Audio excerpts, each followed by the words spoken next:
Maqaa Abbaa, kan Ilmaa, kan Hafuura Qulqulluu, Waaqayyo tokkoon. Amiin. Jaalatamtoota maatii Waaqayyoo, Waaqayyoon kan jaalattan, Waaqayyoon Abbaan jaalalaa, Abbaan dhiifamaa, tolchee kan isin jaalatu, akkam jirtu, akkam yoo nageessanii. Amiin. Maqaa Waaqayyoo kan ulfaatu nuuf haa ta'u. Guyyaa har'aa irratti kan mari'annu gaafii keessanii quunnaman keessaa inni tokko waa'ee taabotaati. Taabonni kaakuu moofaa, taabota kaakuu haarawaa fi ayyaanni guyyaa boruu yookiin Sadaasaa 21 akka mana amantaa Ortodoksiitti kabajnuu Tsiyoon Maariyaamii jedhama. Walitti dhufeenyi isaa maalidha? Ayyaanni kun immoo maaliif kabajama? Isa jedhu sana wajjin ilaalla jechuudha. Walumaa galatti akkuma kiristaanonni hundi keenya iyyuu warroonni kitaaba qulqulluu fudhatan, warroonni kitaaba qulqulluu dhugaadhaan amanan, warri dhiyeenya dhugaa adda baafatanii beekanii taabotaa fi tsillaatii wanta jedhamu jira. Taabota jechuun kan tsillaatiin keessa taa'udha. Tsillaatii jechuun immoo abboommiiwwan kurnan irratti barreeffamanii Museedhaaf kan kennamanii jechuudha. Walumaa galatti taabota jechuun bultoo jechuudha.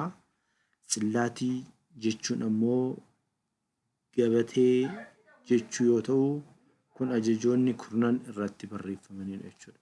Kanaafuu wanta lamatu jira. Taabonni hin jira.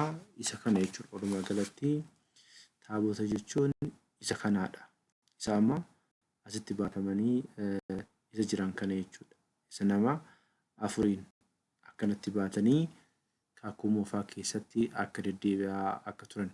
As keessa immoo maaltu jira? Abboommiin kurnan irratti barreeffamee as keessa jechuudha.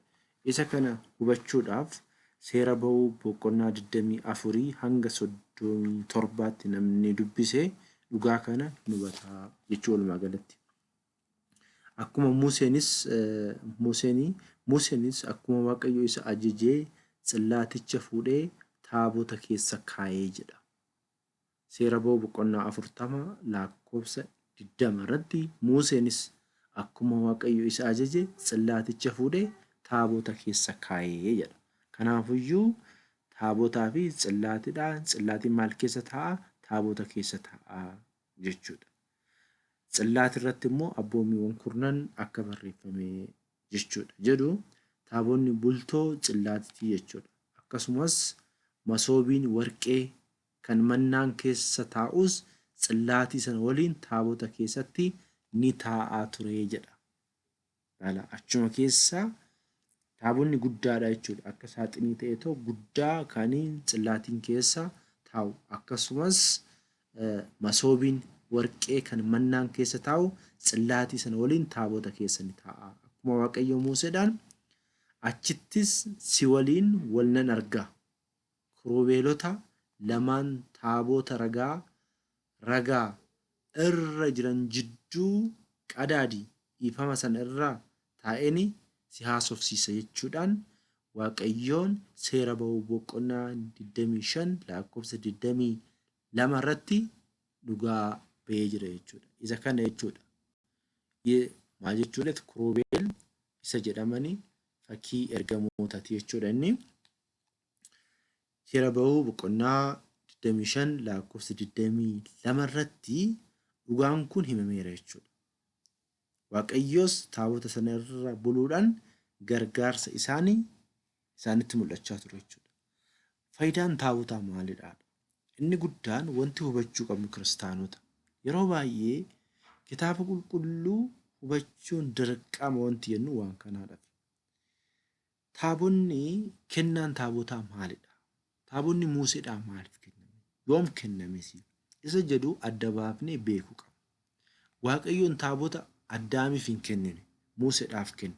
Wanti Museedhaaf kenne uummanni Israa'el Waaqayyo irratti fincilanii abboommii Waaqayyoo gatanii gaafa isaan jedhanii diinota jalatti akka kufan Waaqayyoon isaan taasisee ture. Uummanni Israa'el Gibxi jalatti waggoota baay'eedhaaf dhiitamanii waan turaniif Gibsi immoo biyya hin amanneedha. Biyya ormoota kan jiran yookiin warra waadan isaaniif hin seennamne warra ijoollee Abrahaam hin taane waan ta'aniif uummanni Israa'el biyya san keessatti alagoonni waan raawwatan xaa'otii ta'uu danda'a waaqa arkee adda addaa waaqessu waan ta'eef warroonni Gibsii isa san baratan gaafa waaqayyoon mallattoolee 10 mul'isee uummata kana bilisa baasee kara biyya isaaniitti isaan galchuu uummanni kun waan arganii ilaalanii waaqeffatan barbaadan. Maaliifuu waadan waaqayyoon isaaniif seen arguu barbaadu waan ta'eef jechuudha. Kanaafidha waaqayyoon Musee wajjin dubbatee Museen karaa waaqayyootiin tsillaatiin Museedhaaf kenname jechuudha. Inni jalqaba. Sanaan booda hoo uummanni Israa'el taabota kanarratti iddoo taabonni kun jiru iddoo manni qulqullummaan kun jirutti aarsaa dhiyeessaa turan. Aarsaan sun immoo aarsaa dhiiga hoolaa beelladootaa ture. Inni kun waadaa fuulduratti waaqayyoon dhufee ilmaan namaa akka fayyisuudhaaf waadaa isaaniif seennamee jechuudha. Maarree taabonni kaakuu moofaa keessatti waa'ee taabotaa fi tsillaatii kaakuu moofaa keessatti ifatti barreeffamee waan jiruuf hedduu wal nama mormisiisuu miti. Kuni dhugaadha. Wanti wal nu mormisiisu hin jiru. Waaqayyotu Museedhaaf kenne. Waaqayyo Museedhaan jedha. Gara tulluutti ol ba'iitii achi turi. Isaanis akka barsiiftuuf ani ajajaa fi seera barreesse akkasumas tsillaatii dhugaas nan siif kennaa jedheen. Seera ba'uu boqonnaa 24 lakkoofsa 12 irratti kuni barraa'ee jira. Namni kana mormu hin jiru jechuudha. Jechuudha waaqayyo dhala namaaf yookiin Israa'elotaaf karaa Museetiin tsillaatii ragaa kan dhagaa irraa hojjetamu quba waaqayyo irraa barreeffamee kennameefira. Waan sin ajaa'ibu waaqayyo akka barreesses seera ba'uu boqonnaa 31 lakkoofsa 18 irratti kaa'ee jira jechuudha. Waaqayyoon ofii isaatii barreessee akka kenne jechuudha. Museetti kan barreesse waaqayyotu barreesse. Egaa waa'ee taabota kaakuu moofaa keessatti waan baay'ee jechuu ni danda'ama. Garuu dhugaan jiru kitaaba qulqulluurra waan jiruuf isa kitaaba qulqulluurraa keessattuyyuu seera ba'uu boqonnaa 24 hanga 37tti dubbisuun hin danda'ama. Taabonni jalqaba kenname sunillee hin cabee ture. Taabonni kenname illee immoo lamatu kenname jechuudha. Lamatu kenne.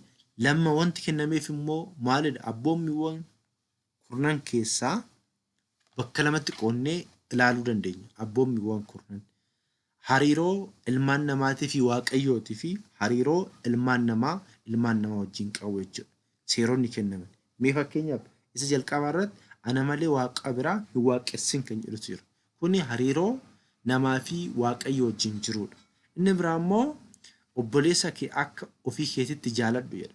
Kuni hariiroo namaa fi nama jidduu jiru jechuudha. Abboommiiwwan kurnan isaan kuniin irratti akka barreeffaman abboonni nu barsiisu jechuudha. Egaa mee ammaa yeroo baay'ee mormii kaasaa ta'u kan jiru waa'ee taabota kaakuu haarawaa keessatti jechuudha.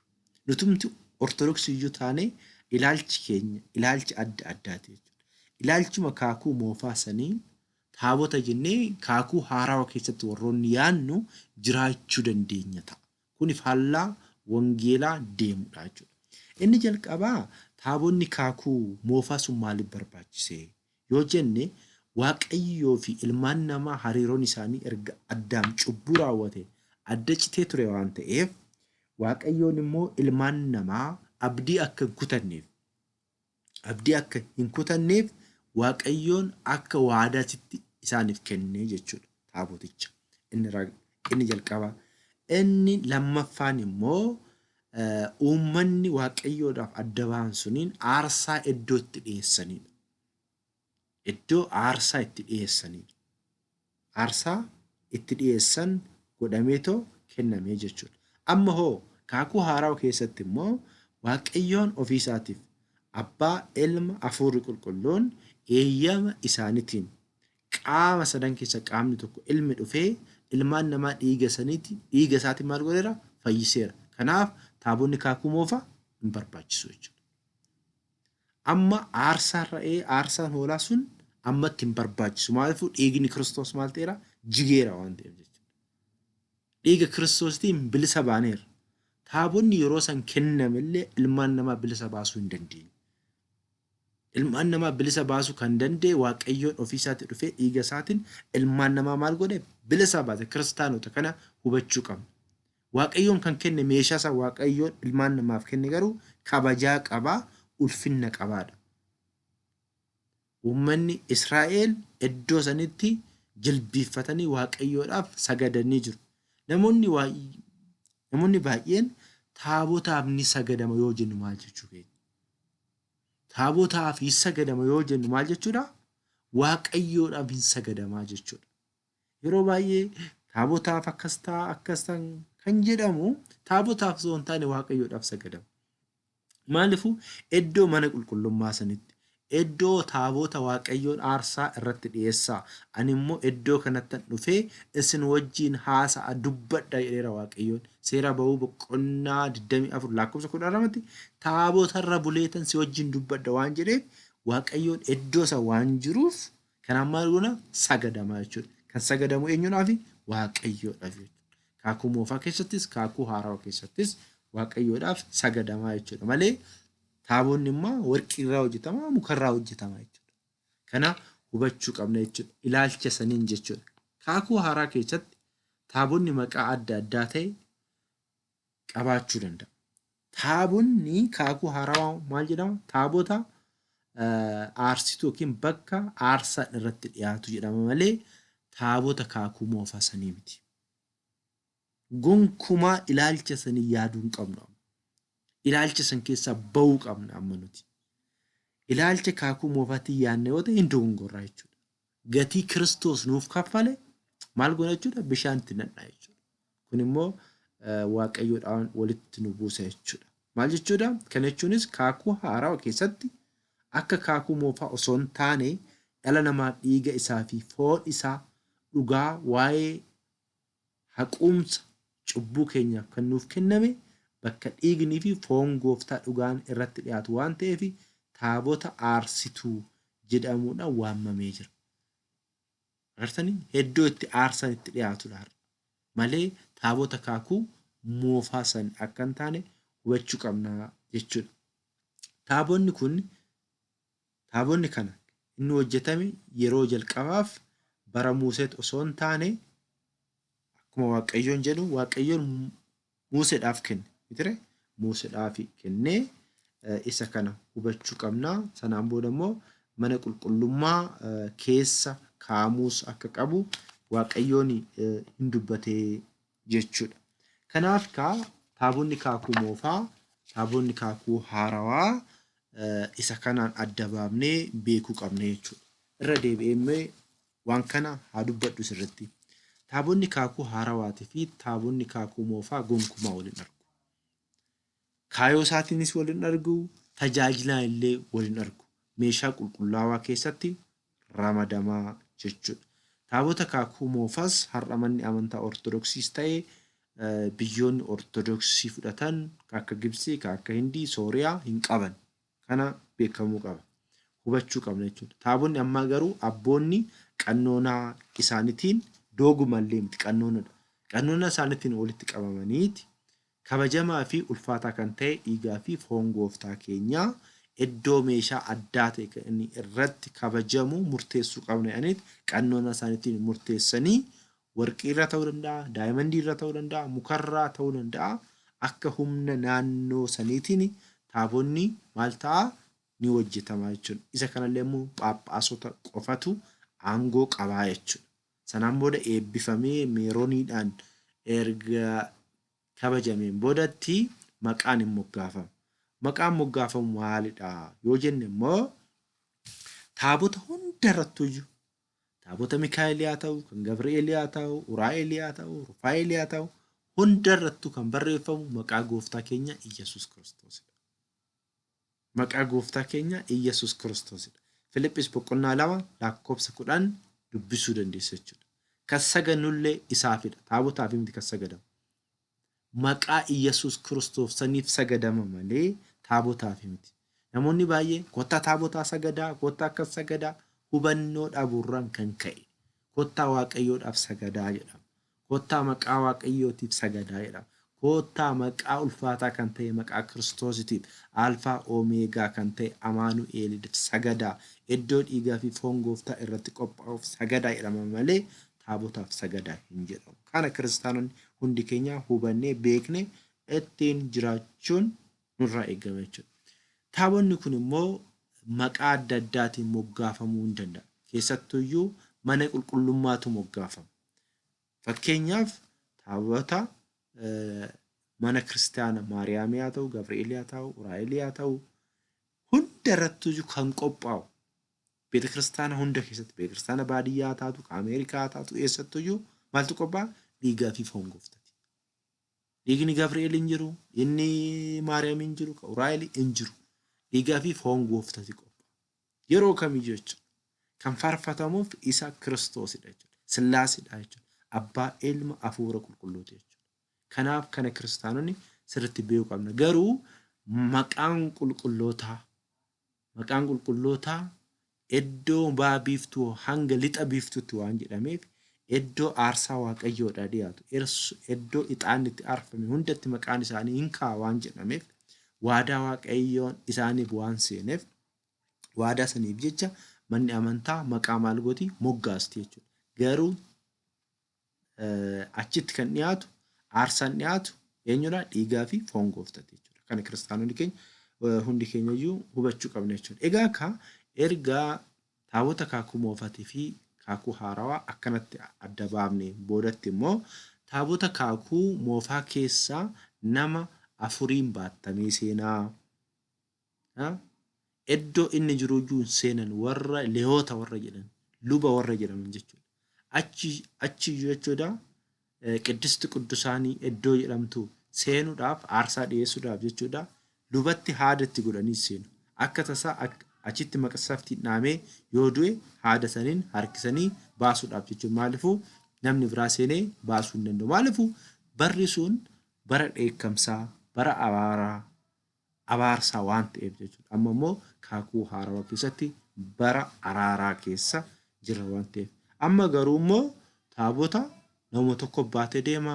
Abboonni fakkeenya yoo biyya Ameerikaa minaamina fa'aa yoo deemanii shaanxaa keessa kaa'anii akkasitti fuudhanii too deemanii meerooniidhaan onnoo jedhanii iddoo dhiigaa fi foon gooftaa irratti qophaa'u isa kana jechuudha. Kanaaf haala kanaan kiristaanonni hundi keenyayyuu hubachuu qabna jechuudha. Yeroo baay'ee mana amantaa yookiin amantaa ortodoksii kan arrabsiifnu wallaalummaa keenyarraan ka'eeti jechuudha.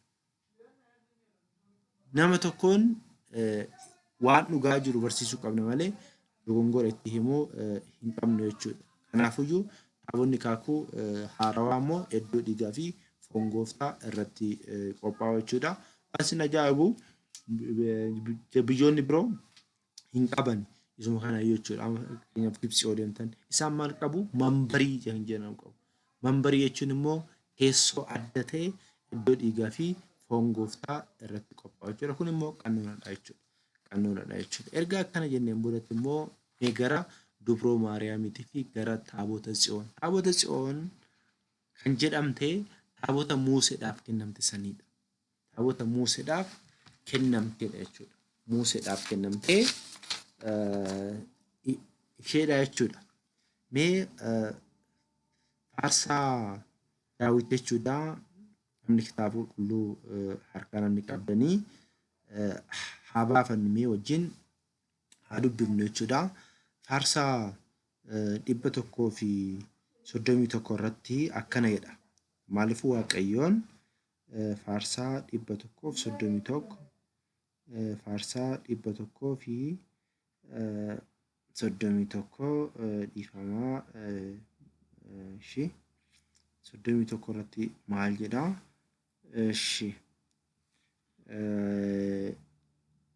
Lakkoofsa 31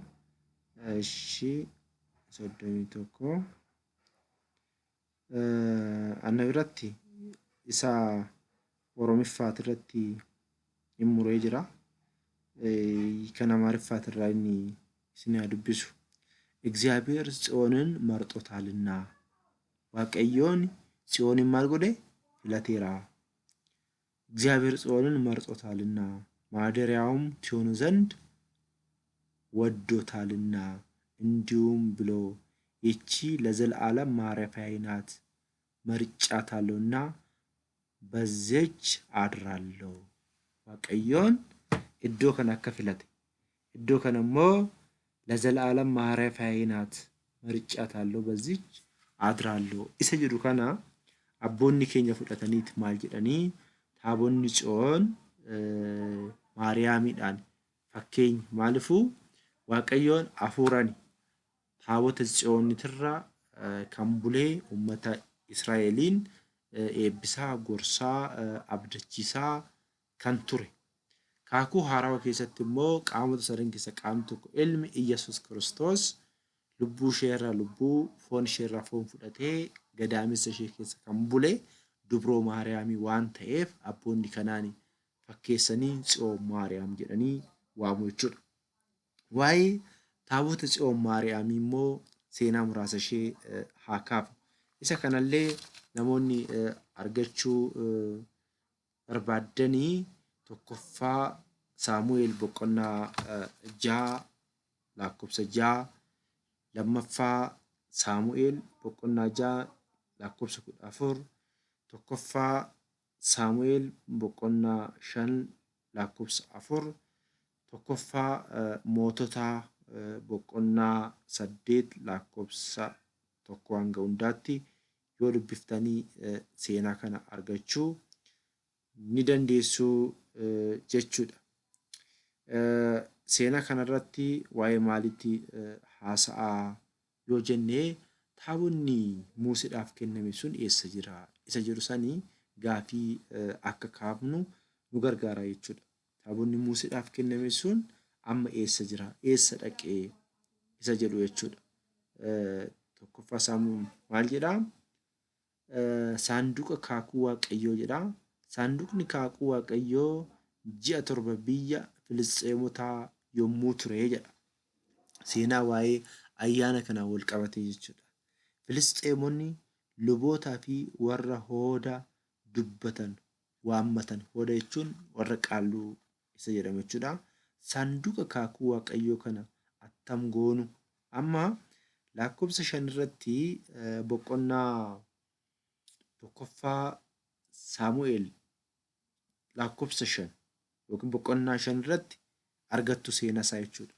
Uummanni Israa'el gaafa isaanii waaqayyo irraa gaafa fagaatanii waaqayyoon diinota isaanii itti kaasa waan ta'eef taabonni tsiyoon biyya Filisxeemitti maal taatee achitti booji'amte. Taabonni Museedhaaf kenname suni uummanni Israa'el achitti kufanii uummata kanaaf bitamanii maal ta'anii achi jalatti isaanis bitamanii jechuudha. Erga bitamaniin booda garuu waaqayyoon humna isaa mul'isuu barbaade. Amma humna kan mul'ise taabota osoo hin taane waaqayyootu taabota tsiyoon sanarra bulee maal mul'ise? Humna mul'ise jechuudha. Kanaaf humna waaqayyoo dagachuu hin qabnu jechuudha. Kanaaf maali dharee taabonni tsiyoon guyyaa xaawota yookiin waaqa arkee namaan tolfame daagon jedhamu caccabsiteedha jechuudha. Guyyaan sadaasa buliin 21 kan kabajnu jechuudha. Filisxeemota kan itti salphifteedha. Eeliin luba Eelii lamaan Afniinii fi Fiinaas jedhamani sababa cubbuu isaaniitiin isaanis itti booji'amanii ijoolleenis du'anii ijoolleen immoo misteekota adda addaa harka hojjetan of tuulummaadhaan mana qulqullummaa keessaa waan deebi'aniif maal ta'anii irra gutamanii jiru jechuudha. Taabonni tsiyoon booji'amtee turte.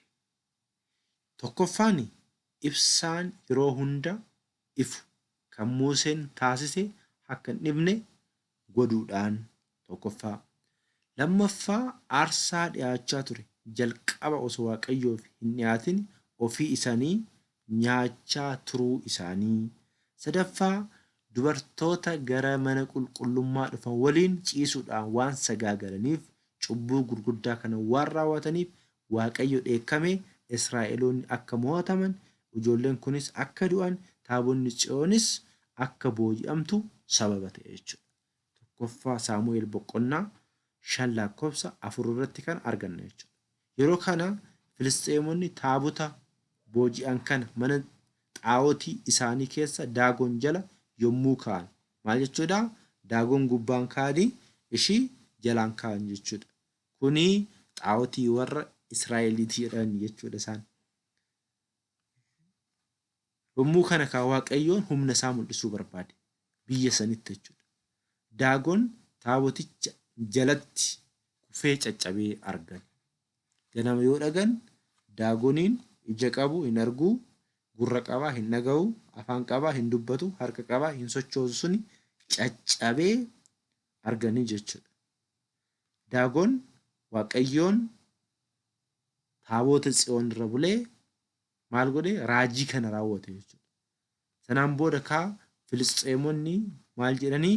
Nurraa fudhaa jechuudhaan kennaa kennuudhaan saluyyuu kennaa kennuudhaan ajaa'iba kanaan taabonni jechuudha. Taabonni Tsiyoon isheen Museedhaaf kennamte suni gara biyya Israa'eliitti guyyaa itti deebiteedha tokkoon. Inni biraa immoo mootittiin Nigista Saabaa jedhamtu jechuudha. Kitaaba qulqulluutti tokkoffaa mootota yookiin isa Nigist isa jedhamu jechuudha. Tokkoffaa mootota irratti argachuu hin dandeenya. Boqonnaan 8 maal jedhamee saanduqni kaakuu mana qulqullummaatti ol galfamuu isaadha. Yommus Salamoon mooticha saanduqa kaakuu Tsiyoon mandara Daawitii gara mana qulqullummaatti akka ol fidaniif jaarsolii dura baatota gosaa fi hangafoota qomoo Israa'el Yerusaalemitti ofitti ni waamsisee. Namoonni Israa'el hundinuu ji'a 7 isaa Itaaniim jedhamutti yeroo ayyaanni kun itti kabajamutti mootichi kun achitti akka galcheedha. Amma kaa taabonni Tsiyooniin kun immoo gara Aksum jechuudha. Amma naannoo Tigraay keessatti iddoo itti argamu.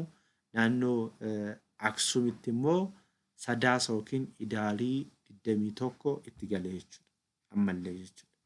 Akkamitti gara Itoophiyaa dhufee seenaa jedhuuf immoo seenaan akka dubbatutti yookiin warroonni seenaa jechuudha. Barreessitoonni baay'een akka barreessan irratti illee jechuudha. Taabonni Tsiyoon Museedhaaf kennamte sun eessa jirti? Irra Aksum jira. Waan sin ajaa'ibu ani iddoo san itti dhaqeen ture, ilaaleen ture. Addatti jechuudha manni ijaaramee fi luba tokkotu seenaa. Lubni sun yoo du'e luba biraatu itti qayyarama malee iddoo san namni biraa hin seenu. Taabonni Museedhaaf kennamte suni mana biraa keessatti addatti manni ijaaramee haxiriin itti haxirame addatti jira jechuudha. Addatti jira. Eessatti? Itoophiyaa keessa jirti jechuudha. Akka seenaatitti akkasitti Itoophiyaa keessatti eegamti jechuudha. Waa'ee kanaan wal qabatee ganaa biyyoonni biroo adeemsa isaanii keessattuyyuu Israa'eliin hedduu barbaadaa jirti. Booda irratti yoo biyya keenya illee gatii kaffalchiisuu hin oollu jechuudha wanti kun. Kanaafiyyuu mootittiin Itoophiyaa Nigista Saabaa yookiin Maakidaa jedhuun warri Arabootaa Nigista Saabaa yookiin Maakidaa jedhamtu mootii turte. Mootiin kun immoo ilma Salamoon ilma Daawit. Salamoon seenaa isaa dhageessee isa gaafachuudhaaf gara Yerusaalem deemte. Achitti immoo wantoota garaagaraatiin isa wajjin ciiftee ulfooftee achi deebitee mucaa Minilik inni jalqabaa deessee. Mucaan kun immoo erga waggaa 8 erga guuteen boodatti biyya Israa'el achi dhaqee achiin booda immoo yeroo sanitti abbaan isaa Salamoon hin dulloome waan ta'eef mucaa kanaaf kaayinaatota warroota Leewwii warra jedhanii fi taabota Tsiyoon gara biyya Itoophiyaatti akka dhuftu kan itti taasisedha jechuudha. Kanaafiyyuu taabonni Tsiyoon biyya Itoophiyaa jirti jechuudha. Kanaaf taabonni kun gara Aksuumis kan seente Sadaasa 21 jechuudha. Akkasumas immoo Yoodiit Guriit kan beeta kiristaanaa baay'annoo jettee taabonni kun gara hora Dambalookiin baatuu irraa erga turteen booda deebitee ammas iddoo sanitti kan galte Sadaasa 21 waan ta'eef wanti kun yeroo kamiyyuu Sadaasa 21 hin kabajama jechuudha. Kana jechuun taabonni Tsiyoon sun Dubroo Maariyaamidha jechuu osoo hin taane fakkeenya Dubroo Maariyaamiitidha. Maal jechuudha? Waaqayyoon ofii isaatiif jechoota kan irratti barreesse taabota Tsiyoon san irrattidha. Museedhaan fidi jedhanii irratti barreesse. Amma garuu kaakuu haarawaa keessatti ofii isaatii jechuudha. Jechi qaal jennaan ture ilmi jechuudha dhufee gadaameessa Dubroo Maariyaam keessa bulee ilmaan namaa fayyise waan ta'eef Maariyaamin illee isaan fakkeeffamtee jechuudha. Namni gaafii qabdan koomentii jalatti na barreessuu hin dandeessu. Yeroo kamiyyuu mana kiristaanaa yoo deemnu kan sagannu Waaqayyoodhaaf jechuudha. Malee taabotaaf osoo hin taane maqaa Iyesuus Kiristoosii saniif akka sagannu kiristaanonni hundi keenya iyyuu hubachuu qabna. Ayyaanni kun ayyaana gaarii hunda keenyaaf haa ta'u. Ergamoonni Waaqayyoo qulqulloonni kadhannaa isaaniitii wajjin haa ta'anii. Waaqayyoodhaaf kan ta'u Waaqayyoodhaaf kenninaa. Namaaf kan ta'u immoo namaaf kenninaa. Qulqullootaaf kan ta'u immoo qulqullootaaf kennina jechuudha. Adda baafnee beekuu qabna jechuudha. Waan hin taane waan fakkeessineef qulqulloonni nu kabajuu nu jaalatu jechuu miti. Qulqulloonni kabajaa Waaqayyootu barbaadu. Nullee immoo qulqulloota wanti kabajnuuf wanti jaalannuuf Waaqayyoodhaaf waan amanamaniif Waaqayyoodhaaf waan jaalatamaniifidha. Kanaaf waan hundaayyuu nuti kan laallu ija Waaqayyootiin yookiin kallattii Waaqayyootiin. Fakkeenyaaf ergamoota keessaa Saaxinaa'el eenyu ganeera? Waaqayyoo waan ganeef maqaa isaan kaafnu warra Saaxinaa'el. Diina keenya Saaxinaa'el. Duuka bu'oota keessaa fakkeenyaaf qulqulloota duuka bu'ootaa inni waamna kaawwan. Yihuudaa garuu waamnu har'a. Maaliifuu gooftaa keenya waan ganeef jechuudha. Haadha keenya Dubroo Maariyaam illee wanti jaalannuuf haadha gooftaa Waaqayyoon kan filate waan taateefidha malee Waaqayyoodha walqixa jennee. Kanaaf amantaan Ortodoksii haala kana waan barsiiftu waan ta'eef haala kanaan hundi keenya iyyuu hubannetoo deddeebinuu Waaqayyoon abbaan jaalalaa abbaan dhiifamaa akka eeyyamaa isaatiitti kan nu bite har'allee immoo dhiiga isaatiin kan nu qulqulleesse borus nu wajjin ta'ee mirga isaa akka dhaabannu Waaqayyoon taasisu nagaan turaa. Waaqayyoon abbaan jaalalaa abbaan dhiifamaa hunda keenya wajjin haa ta'u.